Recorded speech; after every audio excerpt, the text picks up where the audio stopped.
Homili hari Minggu Advent ketiga, Injil dari Yohanes bab 1 ayat 6 sampai 8, dilanjutkan ayat 19 sampai 28. Saudara dan saudari yang terkasih, pokok permenungan kita pada homili ini adalah bersukacita dan bergembira. Hari ini kita memasuki Minggu Advent ketiga yang disebut dengan Minggu Gaudete, yang artinya bersukacitalah.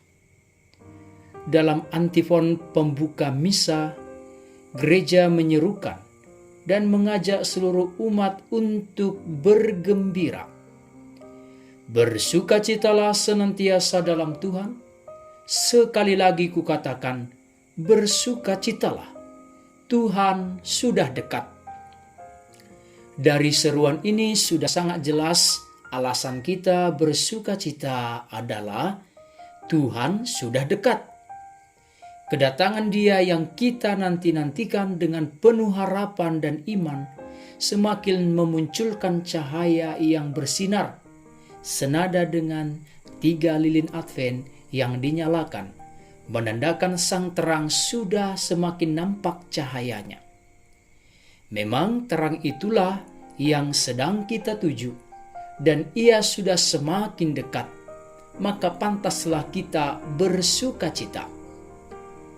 Secara istimewa, gereja mengajak kita berjalan menuju sang terang dengan dituntun oleh teladan Yohanes Pembaptis. Yohanes Pembaptis adalah utusan Allah. Ia pun bersaksi bahwa dia bukan Mesias, bukan Elia, bahkan bukan pula seorang nabi. Ia menyebut dirinya adalah suara yang berseru-seru di padang gurun. Seruannya sangat jelas. Luruskanlah jalan Tuhan. Yohanes Pembaptis juga mengatakan bahwa dia bukanlah terang yang akan datang ke dunia, melainkan dia utusan Allah yang harus memberi kesaksian tentang terang dan mempersiapkan jalan untuk kedatangannya. Segala sesuatu yang dilakukan oleh Yohanes Pembaptis hanyalah untuk mempersiapkan jalan bagi sang terang. Di hadapan terang itu, Yohanes sama sekali tidak berarti. Di tengah-tengah kamu berdiri Dia yang tidak kamu kenal, yaitu Dia yang datang kemudian daripada aku. Membuka tali kasutnya pun aku tidak layak. Yohanes Pembaptis memberi teladan iman dalam menantikan Tuhan, yakni selalu berlaku rendah hati. Ia tidak membatasi para muridnya dengan kehebatan dan wibawanya. Ia tidak menghendaki orang-orang yang mendengarkannya berhenti pada dirinya. Justru ia membimbing mereka keluar dari rasa terpesona terhadap pribadi Yohanes, lalu beranjak menuju terang sejati yang akan datang di tengah-tengah mereka. Saudara dan saudari terkasih, sekarang marilah kita merenungkan apa yang perlu kita persiapkan dalam menyambut kedatangan Mesias, sang terang yang sudah semakin dekat itu. Pertama, marilah kita mendengarkan dan melakukan apa yang diserukan oleh Yohanes Pembaptis. Meluruskan jalan bagi Tuhan. Meluruskan jalan bagi kedatangan Sang Mesias artinya melakukan pertobatan.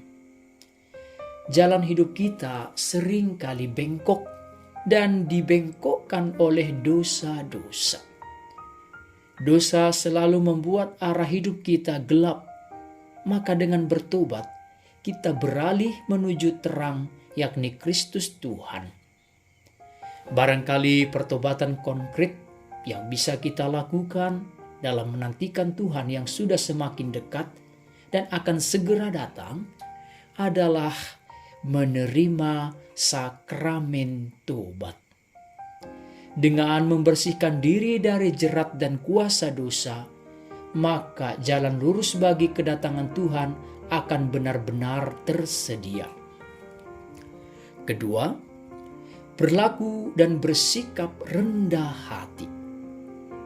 Yohanes Pembaptis telah menunjukkan kepada kita bahwa ia sungguh rendah hati dan tidak memegahkan diri. Ia menegaskan bahwa dia bukan siapa-siapa di hadapan Tuhan, bukan Mesias, bukan Elia, bukan seorang nabi, bahkan bukan juga dia yang ditunggu-tunggu kedatangannya. Ia hanya seorang utusan yang bertugas mempersiapkan jalan bagi kedatangan Sang Mesias. Dia yang ditunggu-tunggu kedatangannya. Kita pun hendaknya rendah hati, bahwa kita bukanlah pribadi yang besar. Apa yang kita persiapkan bukan untuk membesarkan nama dan harga diri kita, melainkan membesarkan dan mengagungkan Dia yang akan datang menyelamatkan kita. Tuhan juga tampaknya tidak membutuhkan palungan yang terbuat dari emas atau perak, tetapi palungan yang sangat sederhana. Maka sangatlah baik jika palungan hati kita harus kita buat benar-benar sederhana. Masa Advent adalah kesempatan untuk menunjukkan ketidakmampuan kita, bukan malah ajang pamer kemegahan atau unjuk kehebatan. Tuhan sudah megah, Tuhan sudah hebat. Dia hanya butuh kerendahan hati. Para saudara dan saudari terkasih, inilah Minggu Gaudete, Minggu penuh sukacita, karena Dia yang kita nanti-nantikan sudah semakin dekat. Pengharapan dan iman kita akan segera merekah dan mekar berseri karena Tuhan segera datang. Maka kita harus bersukacita. Rasul Paulus meneguhkan persiapan kita dalam menyambut kedatangan Sang Mesias seperti yang dia wartakan kepada umat di Tesalonika. Santo Paulus mengajak kita untuk senantiasa mengucap syukur dalam segala hal, menyalakan roh dalam diri kita, mendengarkan dengan sungguh-sungguh nubuat-nubuat, memurnikan segala sesuatu, selalu berpegang pada yang baik, serta menjauhkan diri kita dari segala kejahatan. Bersama Rasul Paulus, mari kita saling menyerukan. Semoga Allah damai sejahtera menguduskan kamu seluruhnya, dan semoga roh, jiwa, dan tubuhmu terpelihara sempurna dengan tak bercacat pada kedatangan Yesus Kristus Tuhan kita. Tuhan akan setia kepada kita. Bersukacitalah. Tuhan memberkati.